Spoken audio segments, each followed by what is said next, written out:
ഇറാൻ-US യുദ്ധം അവസാനത്തിലേക്ക് അടുക്കുന്നുവെന്ന സൂചനകൾ പുറത്തുവരികയാണ്. അമേരിക്ക ആക്രമണം അവസാനിപ്പിച്ച സാഹചര്യത്തിൽ ഗൾഫ് രാജ്യങ്ങളിലുള്ള ആക്രമണം തങ്ങളും അവസാനിപ്പിക്കുന്നതായി ഇറാൻ സൈനിക വക്താവ് വ്യക്തമാക്കിയിട്ടുണ്ട്. അതേസമയം ലബനന് നേരെയുള്ള ഇസ്രയേലിന്റെ അധിനിവേശം ഉപാധികളില്ലാതെ അവസാനിപ്പിക്കുന്നതുവരെ അമേരിക്കയുമായുള്ള യുദ്ധം അവസാനിപ്പിക്കില്ലെന്ന് മുജ്തബ ഖമനേയി വ്യക്തമാക്കി.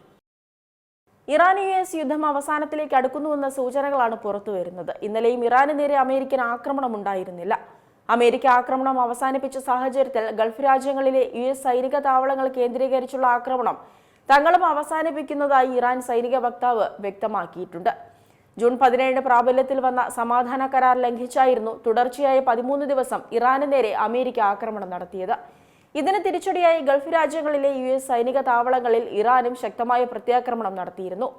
അതേസമയം സൈന്യത്തിന്റെ പക്കലുള്ള ആയുധങ്ങൾ തീർന്നു തുടങ്ങിയെന്ന റിപ്പോർട്ടുകൾ പുറത്തു വന്നിരുന്നുവെങ്കിലും ആ വാർത്തകൾ US പ്രസിഡന്റ് ഡൊണാൾഡ് ട്രംപ് തള്ളി.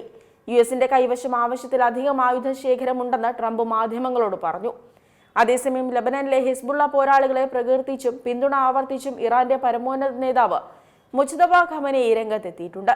ലബനന് നേരെയുള്ള ഇസ്രയേലിന്റെ അധിനിവേശം ഉപാധികളില്ലാതെ പൂർണ്ണമായും അവസാനിപ്പിക്കാതെ അമേരിക്കയുമായുള്ള യുദ്ധം അവസാനിപ്പിക്കുന്നതിന് ഒരു കരാറുമില്ലെന്ന് മുജ്തബ വ്യക്തമാക്കി. ലബനന്റെ പ്രതിരോധം തങ്ങളുടെ തന്ത്രപരമായ ബാധ്യതയാണെന്നും അദ്ദേഹം കൂട്ടിച്ചേർത്തു. ഹിസ്ബുള്ള സെക്രട്ടറി ജനറൽ അയച്ച കത്തിന് നൽകിയ മറുപടിക്ക് പിന്നാലെയാണ് എക്സിലൂടെ മുജ്തബയുടെ പ്രഖ്യാപനം.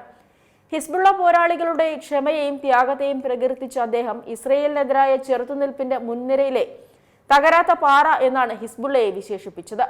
തുടർച്ചയായ ചെറുത്തുനിൽപ്പ് സത്യത്തിനു വേണ്ടി പോരാടുന്നവർക്ക് ആത്യന്തികമായി ദൈവിക വിജയം നൽകുമെന്നും അദ്ദേഹം കുറിച്ചു. ഹിസ്ബുള്ളയെയും ലബനന്റെ പ്രാദേശിക സമഗ്രതയെയും സംരക്ഷിക്കുന്നത് ഇസ്ലാമിക് റിപ്പബ്ലിക് ഓഫ് ഇറാന്റെ തന്ത്രപരമായ ഉത്തരവാദിത്വമായാണ് കണക്കാക്കുന്നത്.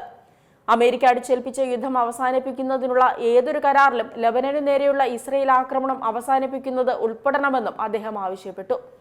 തെക്കൻ ലബനനിലെ ജനങ്ങളുടെ പിന്തുണയെ പ്രശംസിച്ച ഖമനേയി കൊല്ലപ്പെട്ട മുൻ ഹിസ്ബുള്ള നേതാവ് സയ്യിദ് ഹസൻ നസ്രുള്ളയ്ക്കും മറ്റു ചെറുത്തുനിൽപ്പ് കമാൻഡർമാർക്കും ആദരാഞ്ജലികൾ അർപ്പിച്ചു. അതേസമയം പശ്ചിമേഷ്യൻ യുദ്ധത്തിൽ സമാധാനം പുനഃസ്ഥാപിക്കുന്നതിനുള്ള മധ്യസ്ഥ ശ്രമങ്ങൾ ഊർജിതമാക്കിയിട്ടുണ്ട്. മധ്യസ്ഥ രാജ്യങ്ങളായ ഈജിപ്തും ഖത്തറും തങ്ങളുടെ ഇടപെടൽ സജീവമാക്കി.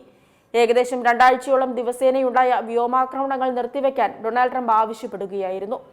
കഴിഞ്ഞ 2 ആഴ്ചയായി ട്രംപ് ദിവസേനയുള്ള വ്യോമാക്രമണങ്ങൾക്ക് അനുമതി നൽകിയിരുന്നു. ഏറ്റവും പുതിയ വാർത്തകളും വിശേഷങ്ങളും വിരൽത്തുമ്പിലറിയാൻ സീ മലയാളം ന്യൂസ് എല്ലാ ഡിജിറ്റൽ പ്ലാറ്റ്ഫോമുകളിലും ലഭ്യം.